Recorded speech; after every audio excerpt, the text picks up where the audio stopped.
everybody. Welcome to our professional services webinar. Before we get into the webinar this morning, I'd just like to make some introductions to the team that I've got with me this morning. Firstly, we've got Stefan Nielsen from Progressus in Europe, and Stefan's the partner manager for Progressus. Good morning. And secondly, we've got Chris Nichols, and Chris is one of our Dynamics consultants here from Columbus in the UK. Morning, Mark. Morning, Chris. And I'm Mark Thompson. I'm the Client Services Director at Columbus UK, and I'll be asking the questions this morning and chipping in where necessary. So the aim of our webinar this morning is to talk about some of the challenges faced by professional services companies. And once we've talked about the challenges, we'll look at perhaps some of the solutions that people could implement to improve their efficiency within professional services sector and bring some benefits to their companies by the implementation of technology. So I guess the thing that the three of us on the call have in common is that we're all IT professionals, for want of a better word. We've all been involved in the IT services industry for a long time, so we're very well aware of the challenges faced by professional services companies. Columbus as a company, we deliver a lot of projects through our own internal resources. We have to manage those projects. We have to make sure that we're efficient, that we deliver on time and to budget.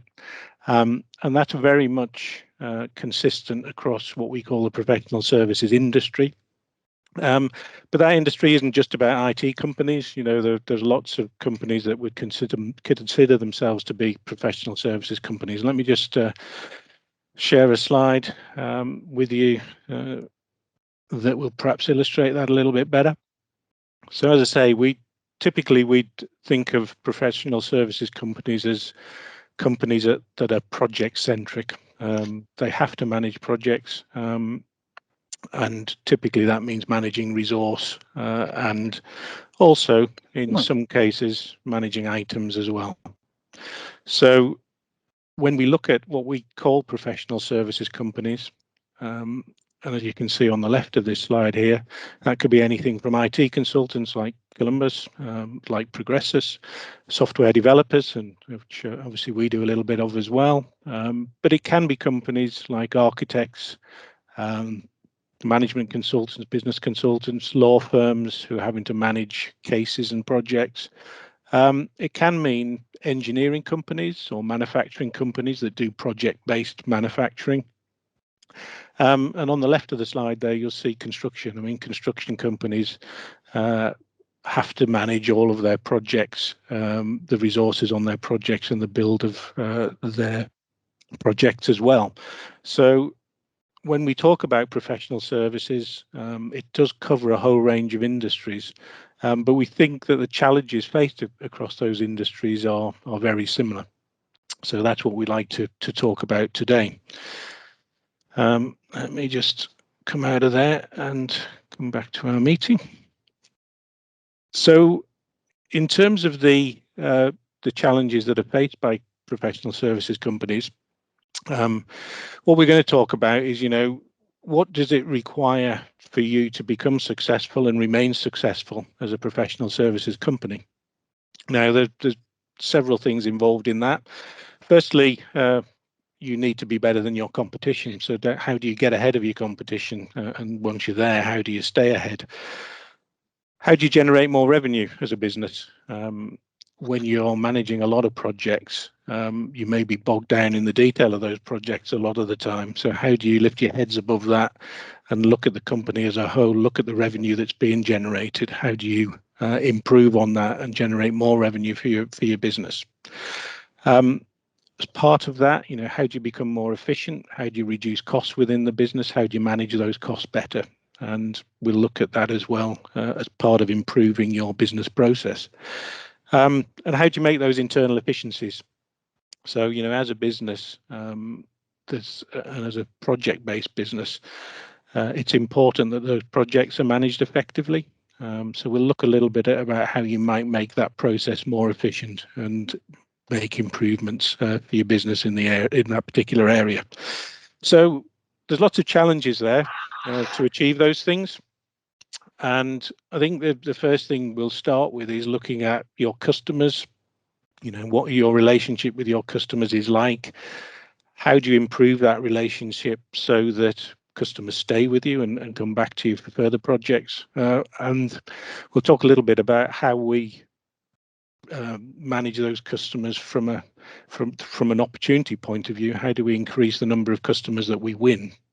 So, Chris, if I perhaps hand over to you, and we'll start a conversation around how we gain clients as a business and how we retain those clients through delivery of a better level of service. Thanks, Mark. Good morning, everyone. So what is it that the challenges you would face in order to achieve what Mark's just been talking about? I think those challenges generally present themselves in two ways. One from a business perspective and two from a project perspective, and both of those are interlinked with one another. But from a business perspective, the first thing I'd like to say is that how do you manage complex projects? Because as we're seeing with our customers and who we speak to and who we deal with, what we're seeing with there is the projects that the customers are coming to them with are becoming more and more complex, and those projects are becoming very difficult to be able to control and be able to understand actually just what's going on within those projects themselves. So that's the first thing I'd like to mention about in terms of the challenges. How do you manage those complex projects?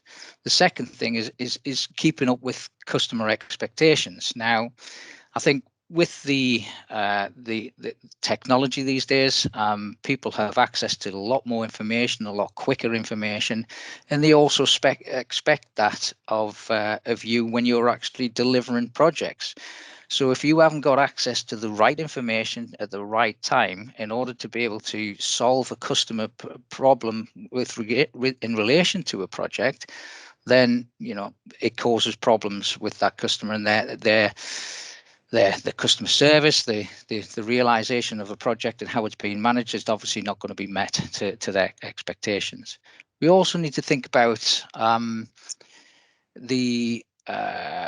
how you maximize your resource and utilization and billable hours, because that's another particular area of concern and a big challenge for a lot of customers, because obviously time is money, and if you're not being able to log customers or consultancy hours at the right time, making it nice and simple for those people to be able to log those hours and capture those hours, and because the amount of time that consultants are and the pressure that consultants now find themselves in, submitting timesheets and things like that make it a little bit very difficult or very easy for billable hours to actually be missed.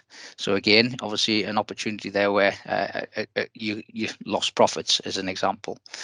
You've also got to think about another challenge is obviously how do you balance the project work with onboarding as an example. So here we see you might have a forecast of a particular set of projects coming on board, and when is the right time to have the right consultants in the right place? Do you need to subcontract? Do you need to make sure that's actually, if you're onboarding individuals within a project, obviously there's not the opportunity to bill those hours. So we need to think about how we can shorten the time frame for hiring and training wherever possible. And then finally, I think from a business perspective, achieving the visibility required to plan for ongoing demand. And I think that's probably the biggest challenge that we see across all of our customers when we're talking to them about how do we plan for our resources? How do we make changes for those resources? How do we plan for holidays? And I think that's where making sure that you've got the right visibility across an integrated solution gives you that. And I think making sure that the workload can be split between the right individuals with the right skills is key to that. I think, Mark, there's if you can put up the slide that we were just put there before, because I think moving on from not only the business challenges, we talk about the actual challenges faced from a project point of view. So here we can see the things that we typically get or discuss, and obviously identify when it comes to projects. We can see here, for example, the time it takes. So if we look at creating and set up a project, how long does it take to set up? And what we find is there's so much indifference between one project manager and another that reporting and KPI capabilities is almost non-existent. Things about budgeting and planning. How do you plan the right resources with the right availability? And again, this we see is a big challenge. Automation is key. Manual process, the use of spreadsheets, and now pretty much every customer that we or prospect that we deal with is probably using Excel to the nth degree in order to plan the project, to manage the costs, to for some of them to even do the invoicing, and therefore they've got these inefficient, disconnected systems that actually aren't able to deliver what they actually need. And I think the ability to, pull everything together, have the ability for your consultants, your project managers to be able to timely bill and with the timesheets, also integrate with the other Microsoft stack of products such as Microsoft Outlook, so the ability to import your timesheet via Outlook is a real key benefit. And then you've got the whole thing about the finance and managing control and analyzing the costs, because with what we see here is the finance department is different from is very different and disconnected from the project management department, and therefore what we see is a big disconnect, and therefore the visibility into the performance of the entire project portfolio tends to be a real downside of not having a professional services automation software. So those are the challenges, both from a business perspective and from a project perspective, that I actually see and we encounter on a day-to-day basis. And I think, Chris, we see that, delivering our own projects, don't we? That, the key to keeping customers happy is making sure that you can schedule resources when you need to, that you're delivering the resource at the right time. We're keeping the projects within budget. We're delivering within the right timescales, and it's difficult for people to do that if you've got disparate systems and project managers using different sources of information. And it's also that reporting back to a customer as well. So as you say, being able to manage the KPIs of a project, if you can do that on a regular basis with a customer and say, look, this is what we're delivering, this is how we're delivering it, this is when it's being delivered, all of those things can lead to a happier relationship with your customer. And I think as a professional services company ourselves, we recognize that happy customers are the easiest to deal with. We will generally generate more revenue from them because they'll come back to us for other projects, and it's much easier to deal with an existing customer than try and win new customers all the time. And I think the management of a project, the delivery of the project, being able to do that, say, within timescale, within budget, and deliver those key reporting throughout the project is key to that. From the point of view of winning new customers, I think that the process starts earlier. It starts with having the right information available to be able to sort of dictate how you then quote to a new customer, and how you set out a project for a new customer. And you can only do that if you have the data available and you have the experience available from having been delivering those sorts of projects before, being able to report on it, be able to look accurately at how you should resource something like that, so that you deliver on time and to budget. So I think there's a lot there, in terms of a challenge with your clients, that having the right solution in place can help you deal with. And I guess, Stefan, if we were to take that a little bit further, in terms of looking at how that impacts on our profitability, what is it that the challenge around any business is to deliver a good service whilst also improving profitability if we can, and whether that's done through efficiencies or other methods within the business. Perhaps you could just elaborate on that a little bit in terms of how we might bring those sorts of efficiencies and profitability to a business. Absolutely, and I think it's very much actually the same that Chris has been talking about.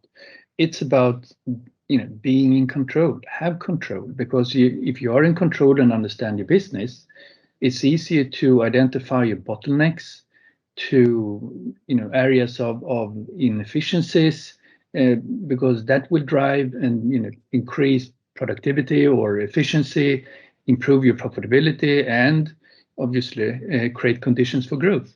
And I think so if we go back to the slide you had, I think I can, just to make a few examples with this slide. And as Chris explained, I mean, sure, we have the, consistent setup of projects. I think that's very much more, to make sure that the data is consistent, kind of.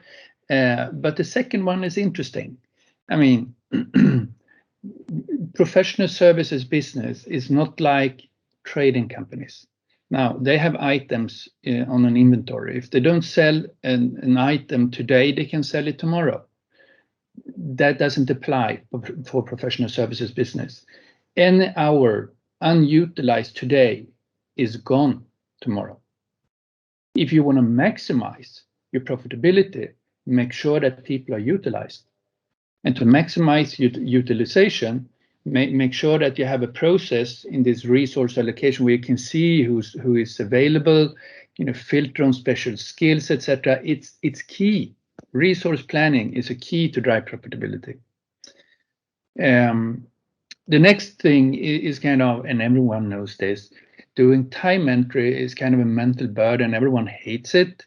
You do it kind of the last day, probably after a few reminders. And so on, and then you go back and wonder, what did I do, etc., etc. And the easier it will be to actually capture the time when it's done. And with that said, it could be that you can do it from Outlook directly when you send an email, or from a calendar booking, etc. It's easier to not miss, 30 minutes here or 30 minutes there, because that will be a few hours every week. And for a number of consultants in your business, count, do the math. It's enormous amounts we're talking about, over a full year. Small pieces here, the same things that Chris talked about, but this is about, driving the profitability. And with all these time entries, more or less flying into this invoice, and you produce an invoice with, I don't know, a number of pages, you probably want to present it in a way that your client kind of like the invoice, because then they don't complain. It's kind of grouped, sorted, presented in a professional way, no discussions, they pay it. But the more in accuracies or in a way that they don't like, they're going to complain, and you need to send credit memos, improving profitability. So I think although every case is unique, and you need to understand your own shortcomings and your own inefficiencies, but these are some general pains. I would say they applies wherever we come, which company we meet, it's more or less the same. Yeah. I agree. We look at those same challenges, don't we, Chris? When we talk to new clients, new prospects, we come across those same challenges all of the time. Yeah, it's all about, in general, it comes across as resource allocation, because we don't know who's available, when they're available, how the utilization of that employee is, what's their skill set. It's also about making sure we invoice all applicable hours, because if we're not, you're not going to get the profitability that Stefan's just talked about there. It's making sure the budget burn down is really tightly controlled, and being also to be able to identify when that is likely to happen. Because obviously, if you've got control of the project, and it all comes back to that one word, doesn't it? It comes back down to control, where you've got all the data in one place to be able to control across multiple projects, and being able to pull the right types of reports out of that. And you can see where action needs to be taken when there's potential issues relating to profitability, and also with budget burn down, which is obviously one of the biggest, as we know, with all of our customers. What's the budget going to be? Where do I need to set my budget? How's that going to be managed? What happens when it's getting near a certain percentage of the actual what we've budgeted for? It's being able to make sure that you're proactive in a way that makes you look professional, presenting that back to the customer. Yeah, but I think you're right. Without the information available to you and the ability to process that information and report on it, then you can't take those proactive decisions that will put the project back on track when you need to. And I think you mentioned at the start, Chris, the complexity of projects that people will enter into. I think as a new business, you're probably, you start off as a new business with relatively simple projects with a relatively low number of people, skills and resources to manage. But as your business grows, then the challenges become more difficult, because you've got more projects to manage, more complex projects potentially, which could be international projects. As you get bigger, you'll have more people to manage. So all of those things add to the difficulty of giving a good service and a profitable service to your customers. And I think as Stefan mentioned, with a lot of businesses will be managing that through spreadsheets and disparate systems initially, because as a small business with relatively simple projects, you can probably do that. But as you grow, that becomes more and more difficult to do, and it's then that you start to need this better control to enable growth without adding headcount to your business, but also being able to maintain profitable growth as well, while still giving that same level of customer service that you could deliver when you're a small company and you knew each of your customers, because there weren't that many of them.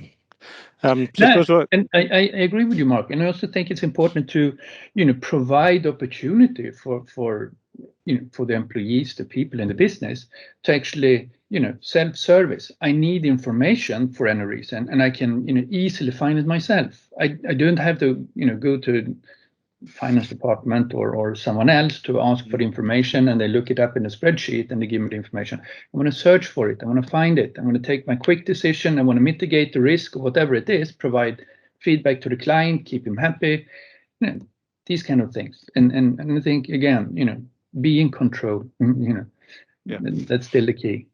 I think we also have three areas or three business levels within a project as well. I think in terms of when it comes to profitability. So you've got the executive level, which wants to have that high level detail, which wants to just basically see a dashboard, see what's going on in the business in terms of what the overall project looks like across all of the projects and specific projects. You've got the resource utilization, you've got the costs of the business, and as a director in the business and at board level, you're not necessarily bothered about the detail, but you want to be able to delve into the information that's already there. From a PM, a project manager, you want to be able to have one place to go and get that information. You want to be able, you don't necessarily have to go and chase individuals to submit the timesheets, to capture the information, to get finance to process the invoicing. And then speaking of finance, the key to this is being able to understand, what's the expected costs, what's the resource requirements, what's the risks, what's the revenue. All of that are attributed to the profitability of the projects and of the business. Yeah, a very good point. I think leads us on to our next point as well, which is what solutions are there out there? How can technology help with bringing those different levels of information, those different levels of control to your projects? And I think there's within a lot of professional service businesses at the moment, there will be lots of disparate systems, not necessarily one connected system. So perhaps we could if I just switch back to our slides. perhaps, Chris, you could just talk us through to the next slide. You know, the bottom part of this sort of describes what I was saying there, in that people don't have connected systems. They tend to have systems that control projects and systems that control finance, and perhaps other elements of systems within the business that are controlling things like sales and inventory or manufacturing. So they, you know, there's a lot of PSA, professional services businesses out there that don't have integrated systems at the moment. So I think, you know, don't get us wrong, there is some fantastic PSA software out in the marketplace. Yeah. However, what we tend to find is as we're concentrating on the bottom half of this slide, you can really see and understand the reasons why a business might not reach its full potential, because there are a lot of their core processes are split up and require manual execution for completion. So as an example, sales is not integrated into finance, projects is not integrated into finance, purchasing is not integrated into finance. So therefore, you've always got this duplication of work, or you've got some integration between the two systems, which generally adds further complication to a process. Obviously, poor data quality. So as an example, you might have good data in one and poor data in another, so which would cause conflict between the potential to having two separate systems. Talks about Excel, and again, every PSA company that we, or professional services company that we deal with, is using Excel to the nth degree. Every one of their PMs has probably written a number of different Power Queries in order to be able to have these convoluted Excel spreadsheets, which take a huge amount of time. And as soon as you you download something from a system, that data becomes out of date, and it could be causes, and obviously somebody saves it in the wrong place, and all of a sudden we've got data missing and unable to be able to track that. So again, it's this lack of control, lack of integration between the two systems is what we know and what we understand is why professional service companies look for a much more integrated solution. Yeah, and you know what, I suppose without trying to get into a sales pitch at this point, you know, as a business, we've been looking at this from the perspective of all professional services businesses in terms of a solution that covers all of these areas, so that we can deliver one integrated solution. And perhaps I can hand over to Stefan now, because Stefan, the solution from Progressus builds on a Microsoft Dynamics 365 Business Central solution, which is an ERP solution, and it enables us to deliver one single integrated system across a professional services business, which is what's shown in the top half of our diagram here. Yeah, correct. Sorry. That is correct. I mean, basically, I represent Progressus. Yes, that's an extension, or Progressus Advanced Project is the proper name. That's an extension or an app on top of 365 Business Central ERP. So you could say what we have is actually a PSA solution, just like any other PSA solution in the market.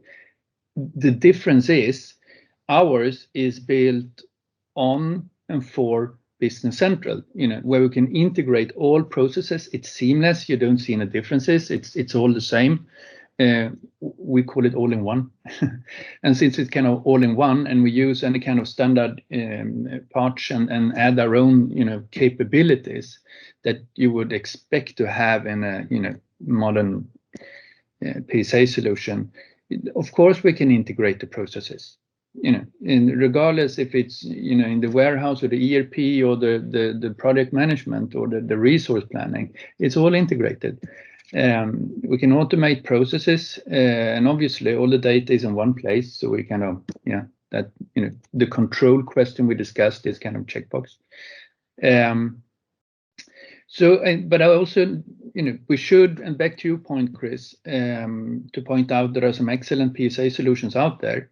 But I do think we need to understand that in the professional services industries, by historical reasons, it's very common to have separate PSA solutions from ERP.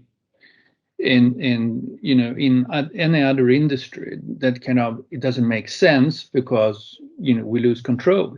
We need to integrate our business, we need to integrate our people, we need to automate processes, etc. But after so many years with having PSA and ERP separate, alone from each other, it's still quite new, and I think that's what the picture said as well. 80% of the market still have it's separate applications. Yeah. So lots of benefits to gain with a fully all-in-one integration with PSA and ERP. Yeah, so I think for people who've attended the webinar and are listening to this, obviously we have a solution out there that provides that integrated system across the business with the effective time and expense management, the resource planning capabilities, the finance functions, the project management capabilities, and the deep financial insights into the business. And I think for anyone out there who's looking to digitally transform their PSA, their professional services business, then we'd like to think we have a solution for them. So we'd be very happy to talk to anyone about how we could help to implement a solution that brings some of those benefits we've talked about today and addresses those challenges that we think all professional service companies are facing.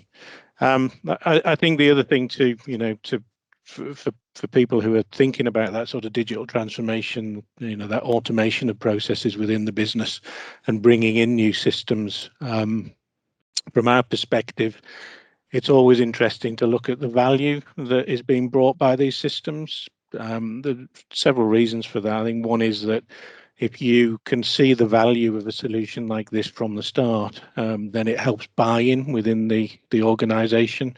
It helps people to understand why you're making changes.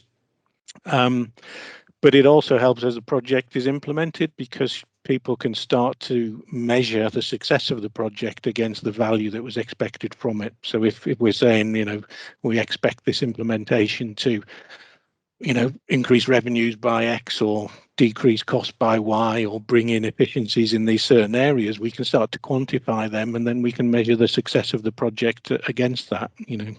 When you start to get rid of your Excel, that's lots of manual input and processing every month, when you start to bring together your finance and your project solution so that invoicing is easier at the end of each month, you can start to measure those benefits, and you can start to see that the system's genuinely bringing you benefit that you've identified at the start through looking at that value chain. So I think we're kind of reaching the end of our webinar. We've talked about some of the challenges, we've talked about some of the potential solutions, the things that people should be looking for in a professional services solution. Chris and Stefan, is there anything you want to add just before we close off for the end of the session?